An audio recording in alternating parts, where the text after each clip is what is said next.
విచిత్రమైన పరిస్థితి రాష్ట్రంలో నెలకొని ఉన్నది. 10 మంది బీఆర్ఎస్ ఎమ్మెల్యేలకు ఆయనే స్వయంగా కండువా కప్తాడు. వాళ్ళ ఇళ్లకు పోయి బతిమలాడి కాళ్ళు మొక్కి సామదాన భేద దండోపాయాలు ప్రయోగించి ఒక్కొక్కరిని ఒక్కో రకంగా ప్రలోభ పెట్టి ఆయననే కండువాలు కప్తాడు. ఇంటింటికి పోతాడు. ఆయననే ముఖ్యమంత్రి స్వయంగా ఎమ్మెల్యేల ఇళ్ల చుట్టూ తిరిగి కాళ్ళు వేలు పట్టుకొని మొత్తానికి కండువాలు కప్తాడు. అవన్నీ మళ్ళీ వాళ్ళ సోషల్ మీడియాలో, వాళ్ళ పేపర్లలో, వాళ్ళ ప్రసార మాధ్యమాలల్లో, వాళ్లకు డబ్బా కొట్టే బాకా ఛానళ్లల్లో అవే ప్రముఖంగా వాళ్ళే రాసుకుంటారు. 10 మంది వేయినరు, అసలు ఎవరు మిగిలారు మీకు అని వాళ్ళే డైలాగులు కొడతారు. మేము గేట్లెత్తితే ఇది, గేట్లెత్తితే అది అని వాళ్ళే ఉపన్యాసాలు ముఖ్యమంత్రితో సహా ఆయన ప్రభుత్వంలోని మంత్రులు, కాంగ్రెస్ నాయకులు తెల్లారు లేస్తే పుంకాను పుంకాలుగా ప్రకటనలు. 10 మంది ఎమ్మెల్యేలు వినరు, కొంతమంది వస్తారు కాంగ్రెస్ వాళ్ళే, వాళ్ళ సోషల్ మీడియానే వాళ్ళ ముఖ్యమంత్రితో సహా అందరూ మాట్లాడారు. కానీ మళ్ళీ నిన్న మొన్న స్వరం మార్చి హైకోర్టు తీర్పు తర్వాత స్పీకర్ గారు నిర్ణయం తీసుకోవాలి, ఖచ్చితంగా ఈ 10 మంది శాసనసభ్యులు కూడా వీళ్ళకి ఫిరాయింపు వేటు తప్పదు, ఫిరాయింపు నిరోధక చట్టం కింద అని చెప్పి అర్థమైన తర్వాత గడగడ వణికిపోయి కొత్త డ్రామాకు శ్రీకారం చుట్టినారు. ఏం జరిగింది అసలు రాష్ట్రంలో? ఈ ఫిరాయింపులు ఎవరెవరైతే పాల్పడుతున్నారో తప్పకుండా వాళ్ళ పదవి పోతుంది అనే మాట మేము గల్లీ టు ఢిల్లీ సుప్రీంకోర్టు లాయర్లను కలిసినాం. సుప్రీంకోర్టు స్పీకర్ గారు మీరు తప్పు చేస్తున్నారు, మీ దగ్గరికి ఒక ఫిర్యాదు వచ్చిన తర్వాత, డిస్క్వాలిఫికేషన్ పిటిషన్ వచ్చిన తర్వాత మీరు వెంటనే చర్య తీసుకోవాలా, ఎందుకంటే 3 నెలల లోపల నిర్ణయం తీసుకోవాలని చెప్పి సుప్రీంకోర్టు తీర్పున్నది, నిర్ణయం తీసుకోండి అని చెప్పి మేము అడిగినాం. మా సోదరుడు కౌశిక్ రెడ్డి గారు, కేపీ వివేకానంద్ గారు, జగదీష్ రెడ్డి గారు అందరు కూడా ఫస్ట్ డిస్క్వాలిఫికేషన్ పిటిషన్లు సంతకం పెట్టిందే కౌశిక్ రెడ్డి, వివేకానంద్ గారు. ఇద్దరు కలిసి ఆనాడు మొదలు పార్టీ ఫిరాయించిన దానం నాగేందర్, కడియం శ్రీహరి, తెల్లం వెంకట్రావు ఈ ముగ్గురు మీద డిస్క్వాలిఫికేషన్ పిటిషన్ ఇచ్చిందే కౌశిక్ రెడ్డి. ఏం తప్పు మాట్లాడింది కౌశిక్ రెడ్డి? ఏమన్నాడు? ఎవరెవరైతే పార్టీ ఫిరాయించినరో వాళ్ళ మీద చర్య తీసుకోండి అని స్పీకర్ గారిని అడిగినాం. స్పీకర్ గారు చర్య తీసుకోకపోతే హైకోర్టుకు పోయినాం. హైకోర్టుకి పోతే హైకోర్టు తీర్పిచ్చింది. 4 వారాల్లో మీరు చర్య తీసుకోవాలి, మీరు ఏ నిర్ణయం తీసుకుంటారో ప్రకటించండి, లేని పక్షంలో సుమోటోగా 4 వారాల తర్వాత మేమే మళ్ళొక్కసారి విచారిస్తామని చెప్పి కూడా హైకోర్టు చెప్పింది. నేను హైకోర్టుకి, గౌరవ న్యాయమూర్తి గారికి కూడా హృదయపూర్వకంగా నేను ధన్యవాదాలు తెలియజేస్తా ఉన్నా బీఆర్ఎస్ పార్టీ పరంగా. ఎందుకంటే మీరిచ్చిన తీర్పు వల్ల ప్రజాస్వామ్యాన్ని గౌరవించినట్టయింది, మీరిచ్చిన తీర్పు వల్ల సుప్రీంకోర్టు తీర్పును గౌరవించినట్టయింది. అదే క్రమంలో ఎప్పుడైతే ఈ ముగ్గురు మీద తీర్పు వచ్చిందో ఆ రోజు కౌశిక్ రెడ్డి గారు మాట్లాడినారు. ఏమన్నారు కౌశిక్ రెడ్డి గారు? దమ్ముంటే రాజీనామా చేయండి, ప్రజాక్షేత్రంలోకి రండి, ప్రజాస్వామ్యం మీద నమ్మకం ఉంటే ముఖ్యమంత్రి రాహుల్ గాంధీ దమ్ముంటే రాండ్రి, ఈ 10 మందితో రాజీనామాలు చేపియండి, మీరు వెంటనే ప్రజాక్షేత్రంలో ఎవరి బలం ఏందో తేల్చుకుందామని అన్నాడు. ఈ మాట ఆ రోజు కౌశిక్ రెడ్డి ప్రెస్ మీట్ పెట్టినప్పుడు ఒక్కసారి నేను మీకు గుర్తు చేస్తా ఉన్నా. కౌశిక్ రెడ్డి గారు మొన్న హైకోర్టు తీర్పు తర్వాత మాట్లాడాడు. కానీ ఆనాడు రేవంత్ రెడ్డి గారు ఆ రోజు ప్రతిపక్షంలో ఉన్నప్పుడు, పిసిసి అధ్యక్షుడిగా ఉన్నప్పుడు పార్టీ మారిన ఎమ్మెల్యేల మీద ఏం మాట్లాడిండో ఒకసారి గుర్తు తెచ్చుకోమని అని చెప్పింది రేవంత్ రెడ్డి. పార్టీ ఫిరాయించిన ఎమ్మెల్యేలను రాళ్లతో కొట్టి చంపమన్నాడు, సావు డప్పు కొట్టిపిస్తా అన్నాడు. పార్టీ ఫిరాయించిన ఎమ్మెల్యేలను ఉరిదీయాలే అని మాట్లాడినాడు రేవంత్ రెడ్డి. మరి ఆయన మాట్లాడిన మాటల ముందు మా పార్టీ తరఫున మాట్లాడిన నాయకులు ఎవరు కూడా ఆయన మాట్లాడినంత అసహ్యంగా, అంత చండాలంగా ఎవరు కూడా మాట్లాడలేదు.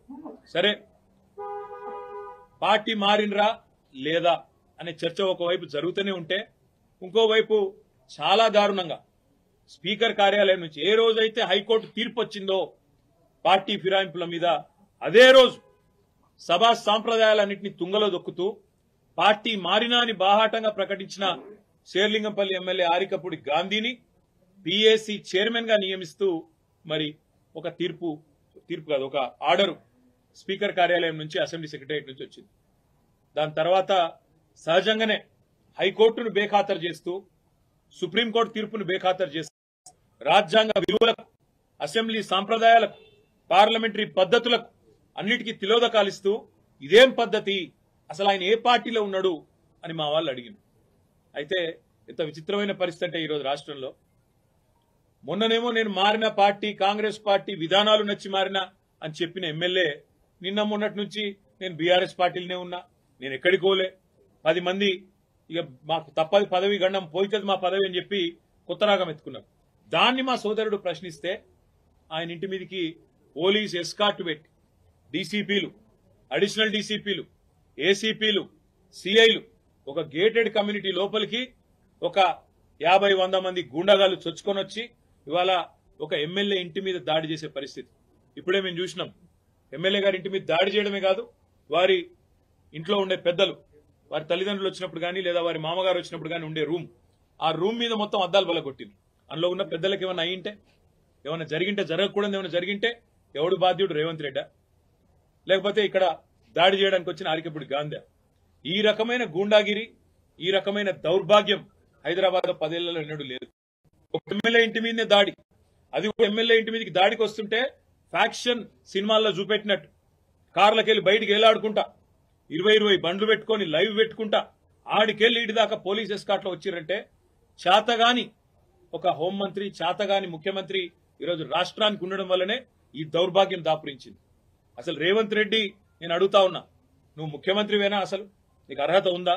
ఇవాళ హైదరాబాద్ లో నడి వీధిలో ఈ రకమైన గూండాగిరి చేస్తే రేపు జరగకూడదు ఏమైనా జరిగితే ఎవడు బాధ్యుడు? నువ్వా, నీ ప్రభుత్వమా, నీ డీజీపా?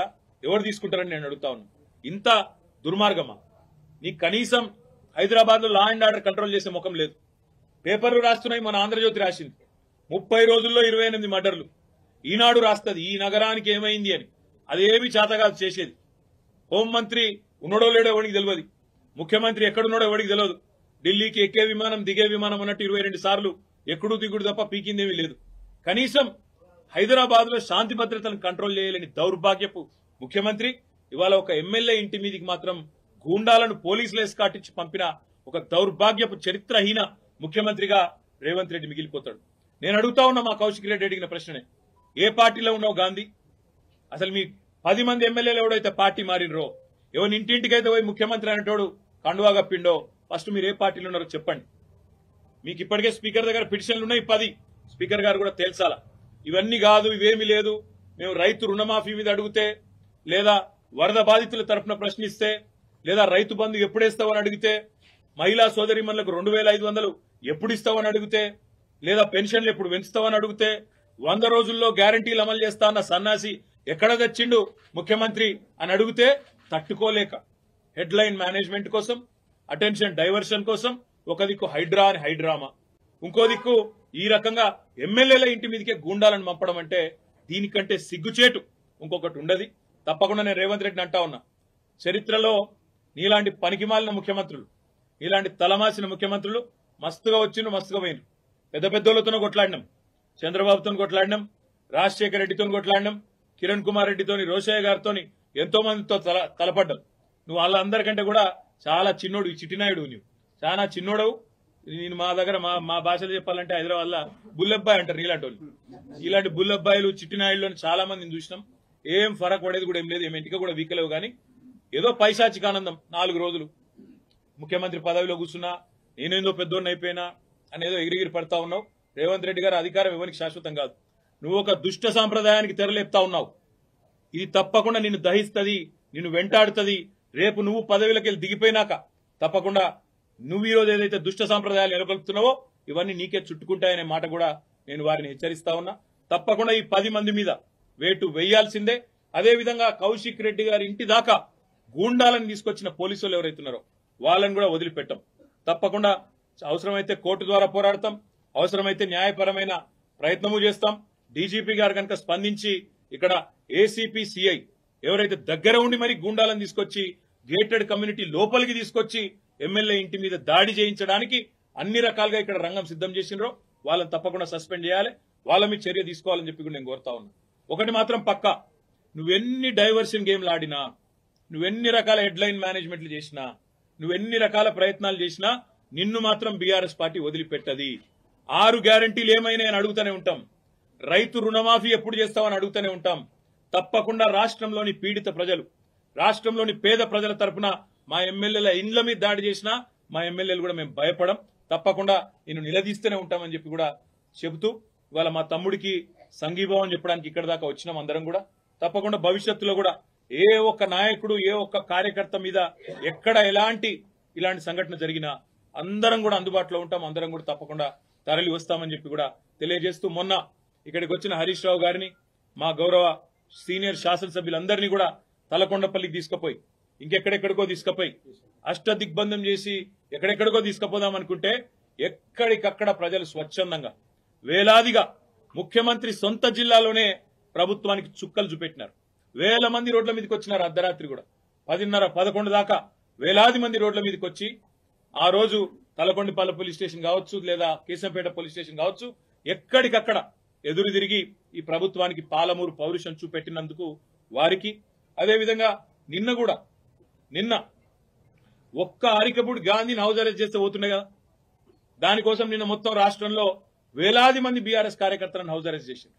కానీ గాంధీకేమో ముంగట పోలీస్ ఎస్కాట్లు, మంచిగా బ్రహ్మాండంగా ఏసీపీలు, డీసీపీలు దగ్గరే ఉండి గూండాలను తీసుకొచ్చి ఇక్కడ దాడి చేపించిండ్రు. అక్కడ మాత్రం మొత్తం రాష్ట్రంలో వేలాది మంది మా కార్యకర్తల నాయకులను హౌస్ అరెస్ట్ చేయడం జరిగింది.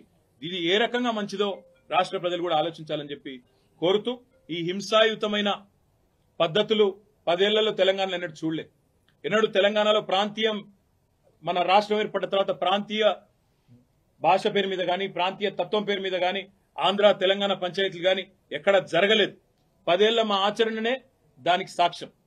మేము చెప్పినాం, తెలంగాణ వచ్చిన తర్వాత ఈ పంచాయతీలకు మనకు టైం ఉండదు, అభివృద్ధి సంక్షేమం దాని మీదే ఉంటామని చెప్పినాం, అట్లే నడిపినాం. కానీ ఇలా హైదరాబాద్ లో ఈ పనికి మాలిన ముఖ్యమంత్రి నాయకత్వంలో కొత్తగా ప్రాంతీయ తత్వాన్ని కూడా రెచ్చగొట్టే విధంగా చిల్లర మల్లర ప్రయత్నాలు చేస్తా ఉన్నారు. ఇవేవి చెల్లవు రేవంత్ రెడ్డి. నువ్వెన్ని రకాల డైవర్షన్ గేమ్లు ఆడినా నిన్ను వదిలిపెట్టాం. 6 గ్యారంటీల అమలు మీద పట్టు పడతాం. ప్రధాన ప్రతిపక్షంగా నీ పార్టీ సంగతి కూడా తప్పకుండా ప్రజాక్షేత్రంలోనే చెప్తామని చెప్పి నేను తెలియజేస్తాను. Thank you.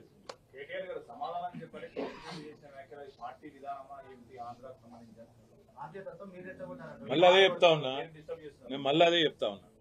రేవంత్ రెడ్డి అనే ఒక పనికిమాలిన నాయకుడు, పనికిమాలిన ముఖ్యమంత్రి 10 ఏళ్లు తెలంగాణ ఎంత ప్రశాంతంగా, హైదరాబాద్ ఎంత ప్రశాంతంగా ఉందో మీ కళ్ళతో మీరే చూసినారు.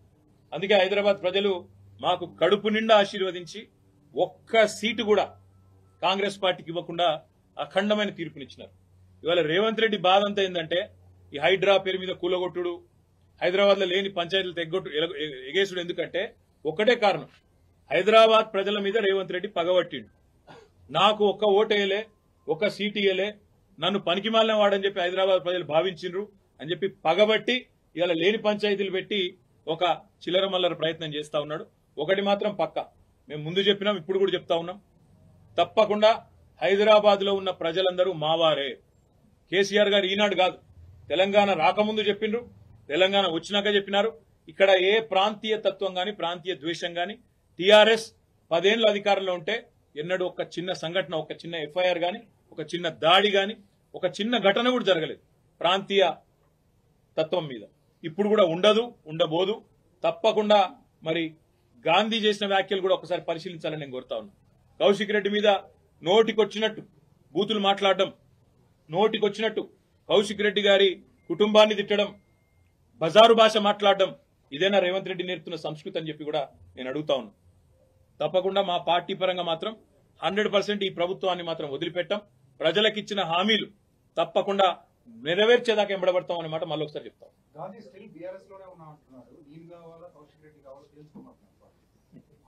దీన్ని కామెడీ అంటారు. ఎందుకంటే మీరు అడగడంలోనే కామెడీ. నేను చూసిన ఆయన, నేను ఏదో సమావేశం పెడతా, మన్ను పెడతా అంటే విలేకరులే అడుగుతారు, ఏ పార్టీ సమావేశం పెడతావు సార్. ఇప్పుడు కొంతమంది ఎట్లయిపోయినంటే రాజకీయాల్లో కమెడియన్స్ కంటే ఎక్కువ హాస్యాన్ని పండిస్తా ఉన్నారు. ఆయననే పెట్టుకుంటాడు, నేను చేరిన కాంగ్రెస్ లా అదేదో రేవంత్ రెడ్డి ఏదో పీకి పందిరేసిండు, హైదరాబాద్ లో ఏదో చేస్తాడు, నేను అందుకే అందులో చూస్తున్నా అన్నాడు. నేను అడుగుతున్నా గాంధీని, నువ్వు మొన్న ఎలక్షన్లు ఏం చెప్పినావు శేర్లింగంపల్లి ఓటర్లకు? 9,500 కోట్ల రూపాయలతో కేసీఆర్ గారు, కేటీఆర్ గారు హైదరాబాద్ అభివృద్ధి చేసిండు, మా శేర్లింగంపల్లి అభివృద్ధి చేసిండు, అందుకే ఓటు అడుగుతున్నా అన్నావు. మరి నేను అడుగుతున్నా గాంధీని, నువ్వే కదా కాంగ్రెస్ లో పోయినావు, మీ ఎమ్మెల్యే ఏ పార్టీలు ఉన్నాడు అనే మాట మీరు ఒక్కసారి ఒక రౌండ్ 11 డివిజన్లు ఉన్నట్టున్నాయి ఇక్కడ, తలా ఒకటి 10 డివిజన్లు ఉన్నాయి, తలా ఒక డివిజన్ పంచుకోండి, ఆ డివిజన్లోని ఓటర్లను అడగండి మీరు గెలిపించిన మీ ఎమ్మెల్యే ఎక్కడ ఉన్నాడు, ఏ పార్టీలో ఉన్నాడో అడగండి. దాని ప్రకారం మనం స్పీకర్ గారికి కూడా అదే రిపోర్ట్ మీరు ఇవ్వండి. తద్వారా స్పీకర్ గారికి కూడా చాలా క్లారిటీ వచ్చి కళ్ళు తెరుచుకొని ఆయన తీర్పు జల్దీ తీసుకుంటారని నేను అనుకుంటాను.